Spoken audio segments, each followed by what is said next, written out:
बिस्मिल्लाहिर्रहमानिर्रहीम अस्सलाम वालेकुम नाज़रीन, मैं हूं आपका मेज़बान दानिश अंसारी और आप देख रहे हैं मेरा YouTube channel Danish Ansari teacher. आज हम बात करेंगे मलिक महबूब साहब से। आप सबके फेवरेट हैं, मशहूर एस्ट्रोलॉजर हैं। अस्सलाम वालेकुम मलिक साहब, कैसे हैं आप? वालेकुम अस्सलाम। अल्लाह का शुक्र है। आप सुनाएं, क्या हाल चाल है दानिश साहब? अल्हम्दुलिल्लाह मलिक साहब, मैं भी ठीक हूं। मलिक साहब, आज शब्बीर मेमन जो पीपल्स पार्टी से जिनका ताल्लुक है, उन्होंने खासी तनकीद की है और अपने ही इत्तेहादी जमात मुस्लिम लीग नून को फॉर्म 47 की पैदावार जमात करार दे दिया है। सर, पहली बात तो ये है कि अगर ये फॉर्म 47 की हुकूमत है मुस्लिम लीग नून, तो पीपल्स पार्टी जो आज इन पर तनकीद कर रही है और इनकी इत्तेहादी भी है, वो जानती है कि फॉर्म 47 की पैदावार है, तो इनके साथ खड़े हुए क्यों? सबसे बड़ी बात तो ये है होगी, और सर ये आपस में लड़ पड़े हैं। क्या पाकिस्तान का मुस्तकबिल अब पीटीआई के हाथ में आने वाला है, क्योंकि ये दोनों जमातें तो आपस में लड़ रही हैं, या ये सिर्फ दिखावा है, इल्यूजन है, लोगों को बेवकूफ बना रहे हैं आपस में लड़के? क्या देखते हैं इस सवाल? देखिए, मुझे नहीं लगता कि पीटीआई किसी भी सूरत में अभी फौरन हुकूमत में आएगी। चाहे ये लड़ें, चाहे ये पागल बनाए, जो भी है। लेकिन इस हुकूमत में चेंजेस बहुत ज्यादा नजर आती है। वही एक चीज मैं कह सकता हूँ, इसके अलावा तो मुझे कुछ नहीं पता। क्या मनी साहब, पॉलिटिकली एक बड़ा इंपॉर्टेंट क्वेश्चन है। आज़ाद कश्मीर की सिचुएशन काफी ज्यादा खराब है और वहाँ पे इलेक्शन भी होने वाले हैं 27 जुलाई को, लेकिन सबसे अफसोसनाक बात यह है कि मुस्लिम लीग नून भी और पीपल्स पार्टी भी आज़ाद कश्मीर के इलेक्शन पर सियासत कर रही है, लेकिन उनके मसाइल हल करने की कोई भी कोशिश नहीं कर रहा। सर, आखिरकार जब ऐसी सिचुएशन पैदा होती है तो लोग फिर बर्दाश्त उनकी हद से बाहर हो जाती है। क्या आज़ाद कश्मीर के लोग इसको बर्दाश्त कर पाएंगे जो उनका खेल खेला जा रहा है, या फिर वो सड़कों पर आ जाएंगे 27 जुलाई को? क्या देखते हैं उसका मतलब? मुझे तो कोई मेजर सरप्राइज नजर आ रहा है 27 जुलाई को। और ये होगा आवाम की तरफ से। तो मैंने तो आपको बहुत पहले से कहा हुआ है कि ये हालात मुझे अभी डिस्टर्ब दिख रहे हैं, और भी ज्यादा डिस्टर्ब होते हुए आपके सामने आएगा।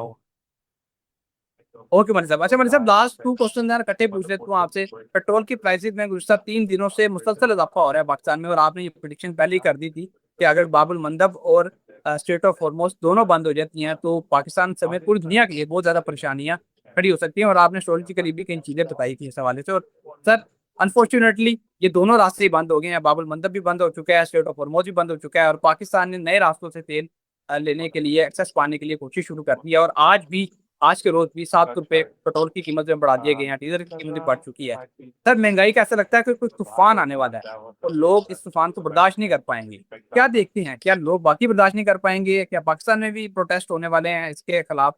क्या मुस्तकबिल देखते हैं? जी, प्रोटेस्ट तो नजर आते हैं मुझे। मैंने तो आपको बहुत पहले से कहा हुआ है, अब आवाम सड़कों पर आएगी। और आप अगर ये सोचते हैं कि ये पेट्रोल के प्राइस यहाँ रुक जाएंगे, तो मुझे नहीं आता दिखता।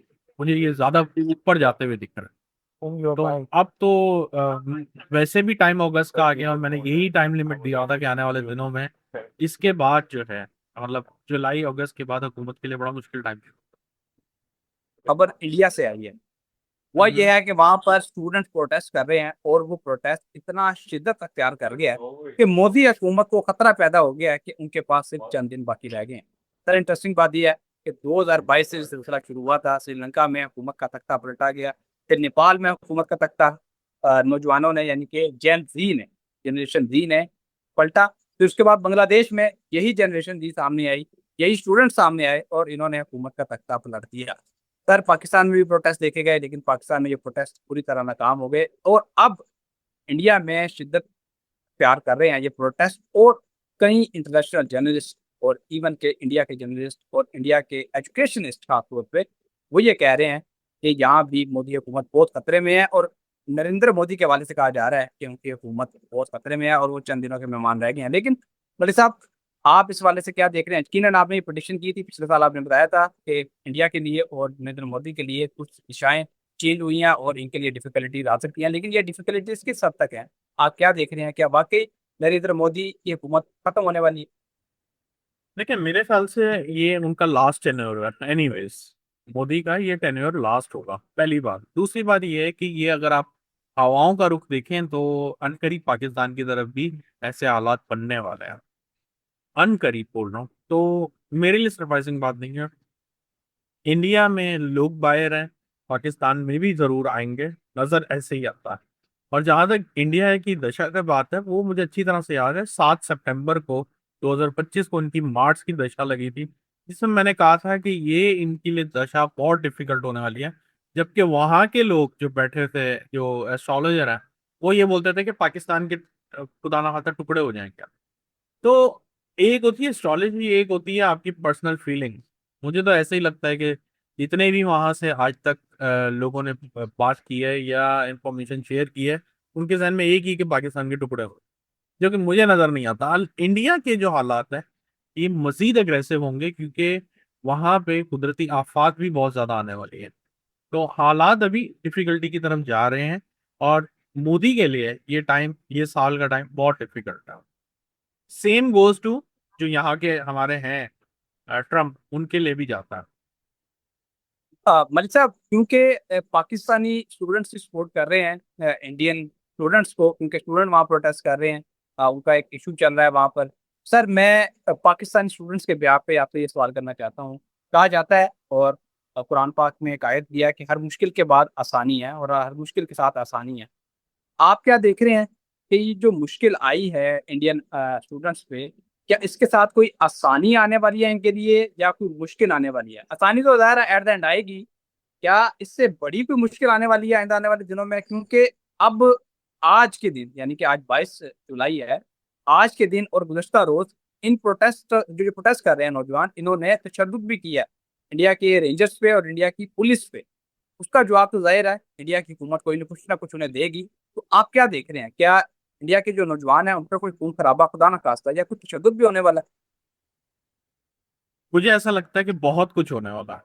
सैटर्न रेट्रोग्रेड आज क्या है, 22 है, 5 दिन के बाद होना है। तो ये तो प्रॉब्लम मजीद बढ़ती हुई दिख रही है मुझे, कम तो नहीं होती हुई दिख रही। और मैंने आपको ये कहा था कि दुनिया में हर जगह पे कुछ ना कुछ प्रॉब्लम होंगे, और लोग 22 सड़कों पे होंगे। ये आज से 2 महीने पुरानी बात है, ऑन ऑन रिकॉर्ड भी होगा। लेकिन अभी सिचुएशन हल नहीं होती हुई मुझे दिख रही। ये यहाँ से जो सिलसिला है ना, ये आगे तक जाने वाला, जल्दी नहीं खत्म होगा। अच्छा मलिक साहब, एक बड़ी मशहूर कहावत है कि बहती गंगा से हाथ धो लेना। तो हमने जी। देखा है कि कॉकरोच पार्टी जो है वो इन स्टूडेंट्स के साथ खड़ी हो गई है, कांग्रेस भी इनके साथ खड़ी हो गई है। अब कई लोग ये कह रहे हैं कि पंजाबी भी साथ खड़े हो सकते हैं, और हो भी रहे हैं। कई वीडियो सामने आ रही हैं कि पंजाबी भी इन स्टूडेंट्स के साथ खड़े हो गए हैं और लड़ रहे हैं, उनके साथ तलवारें लेकर बाहर आ गए हैं। क्या इस बहती गंगा से जो तरीके इंडिया में बहुत अरसे से चल रही हैं, आसाम की तहरीक चल रही है, खालिस्तान की तहरीक चल रही है, और कई तरीके हैं, क्या इन्हें भी कोई फायदा हो सकता है? और क्या डेफिनेटली। इंडिया इंडिया तकसीम हो सकता है आने वाले दिनों में? क्या देखते हैं इस बारे देखिए, इंडिया तकसीम हो ना हो, लेकिन ये जो टाइम है ना, लड़ाई झगड़े का टाइम, ठीक है। तकसीम की बात तो मैं बात ही नहीं करता, क्योंकि मुल्क है, वो भी मुल्क की तरह परफॉर्म करेगा, यहाँ का जो है यहाँ की तरह परफॉर्म करेगा। लेकिन मेजर जो थिंग है ना देखने की, कि अब मुझे अमन, अमान और ऐसी चीजों की हालात नजर नहीं आ रहा। मैं आपको बहुत दफा से कह रहा था, जब ये ईरान अमेरिका का ये जंग चल रही थी, मैंने आपको कहा था कि ये पॉज हो सकता है, खत्म नहीं होगी ये जंग। और यही चीज मैंने पाकिस्तान अफगानिस्तान के लिए भी की है, कि उन्होंने गलत जगह हाथ डाल दिया है। ये भी वही है, गोरीला जंग वाले लोग हैं, ये इतनी जल्दी से पीछे नहीं हटेंगे। और अब जो ये हालात बन रहे हैं ना दुनिया में, ये अब ट्रेंड बनेगा, देख लीजिएगा। कहीं पे भी हुकूमतों को पलटाना होगा तो ये इस तरह के नौजवान लोग बाहर आएंगे, ना कि एजेड बूढ़े लोग। ऐसे मुझे नजर नहीं आते। सैटर्न, मैंने पहले ही बताया था, सैटर्न कार्मिक प्लेनेट है। जैसे ही रेट्रोग्रेशन में, मैं अभी रेट्रोगेट हुआ नहीं है, लेकिन ये इतना बड़ा प्लेनेट है कि इसके असरात आने शुरू हो जाते हैं, चाहे वो डायरेक्ट मोशन में जाए या रेट्रो में जाए। तो अभी वो रेट्रो की तरफ जा रहा है, अभी गया नहीं है। तो उसी से पहले ये मतलब आपके सामने रिएक्शन आए हैं। तो मुझे ऐसा लगता है कहीं ना कहीं वहां की मिलिट्री स्टैब्लिशमेंट आपको बहुत जल्दी रोडों पे नजर आएगी, इस चीज को स्टॉप करवाने के लिए। अच्छा मैंने साहब, एक और बड़ी इंपॉर्टेंट बात है जिसकी तरफ फिलहाल तो कोई तवज्जो नहीं दे रहा, लेकिन मैं इसी से रिलेटेड आपसे क्वेश्चन करना चाहता हूँ। और वो बात ये है कि जब भी इंडिया में कोई प्रोटेस्ट होता है, कोई स्ट्राइक होती है, या कोई बड़ा इवेंट होता है जो वहां पे हुकूमत को मुतासिर कर सकता है, तो बीजेपी का एक असूल है, वो पाकिस्तान के साथ जंग छेड़ देते हैं, ताकि सारी तवज्जो जो है वो यहाँ से हटके जंग की तरफ आ जाए या किसी और चीज की तरफ चली जाए। क्या इंडियन हुकूमत, यानी कि मोदी हुकूमत, इससे फायदा उठाते हुए खुदा ना खास्ता पाकिस्तान के साथ कोई नई जंग छेड़ सकते हैं, ताकि अवाम की सारी तवज्जो जो है वो डाइवर्ट हो जाए? क्या देखते हैं इस बात में? देखिए, मुझे नहीं लगता इस टाइम पे कोई बारूदी जंग टाइप की हो। पॉसिबल है पानी के अंदर, पानी के अंदर होगा। और मुझे ऐसा लगता है कि जैसे ही ये बारिशों का सिलसिला ज्यादा बढ़ेगा, उन्होंने पानी जो है इस तरह से छोड़ना है कि पाकिस्तान का अल्टीमेटली नुकसान होना शुरू होगा।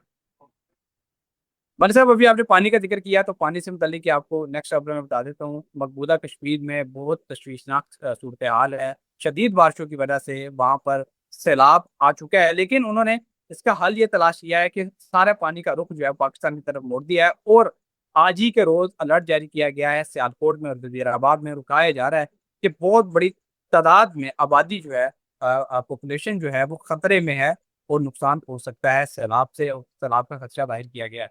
आप क्या देख रहे हैं, क्या वाकई खुदा न खासा आपने प्रेडिक्शन बिल्कुल की थी इंडिया पाकिस्तान सैलाब से जल्जलों से मुतासिर होंगे? क्या वजीराबाद और सियालकोट के लोगों के हवाले से आइंदा आने वाले दिनों में कोई अच्छी खबर है आपके लिए, क्योंकि लोग बहुत परेशान हैं और वो यही जानना चाहते हैं?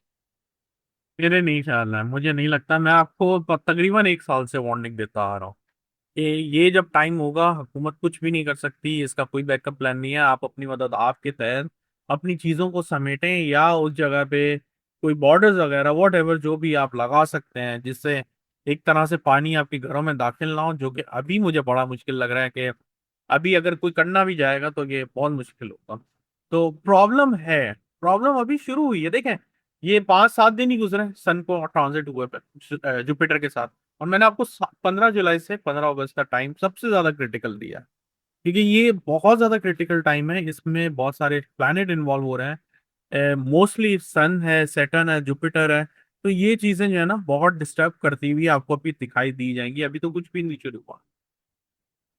ओके भाई साहब। अच्छा भाई साहब, कुछ इंटरनेशनल सिचुएशन पे बात कर लेते हैं। गुज़श्ता एक हफ्ते से अमेरिका की तरफ से बम्बारमेंट की जा रही है ईरान में। कई पुलों को, शाहराहों को नुकसान पहुंचाया गया, बिजली घरों को तबाह किया गया और बिजली का निज़ाम वहाँ पे दरम बरम हो चुका है।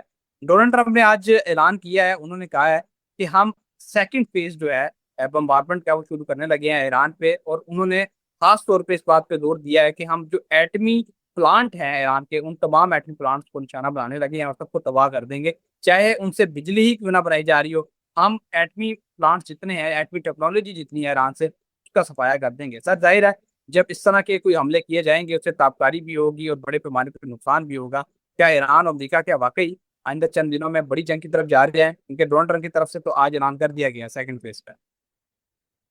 देखिए, अनफॉर्चुनेटली मेरी नज़र में ये था कि मई जून जुलाई खामोश गुजरेगा, अगस्त के एंड से प्रॉब्लम शुरू होगी, जो कि मुझे ऐसा लगता है रीडिंग में गड़बड़ है, और मुझसे ये एक शायद ओवरसी हो गया हो। अगर मैं अभी के टाइम से देखूं, 15 जुलाई से 27 जुलाई का टाइम बहुत क्रिटिकल नजर आ रहा है। इस लिहाज से खुदा ना खास्ता कोई इवेंट होता है, मेजर इवेंट, वो नजर आ रहा है। और अगर हम निकल भी गए तो मुझे ऐसा लगता है जो मैं एक्सपेक्ट कर रहा था अगस्त सितंबर में, वो आपका जुलाई में शुरू हो गया। तो आप सोच सकते हैं कि अगस्त सितंबर और कितने भारी होंगे। पर सर बहुत शुक्रिया, आपने अपने कीमती वक्त में से कुछ वक्त निकाला, इतनी जबरदस्त प्रेडिक्शन मालूमात हमारे साथ शेयर की। नादी नाता शुक्रिया, कमेंट्स करते हैं, फीडबैक देते हैं, सवाल पूछते हैं, अपना फीडबैक जरूर दिया करें। इंशाल्लाह नेक्स्ट प्रोग्राम में ऐसी दिलचस्प टॉपिक के साथ दोबारा पेश होंगे। अगली वीडियो तक के लिए मुझे और मलिक महबूब साहब को इजाजत दीजिए। अल्लाह हाफिज़।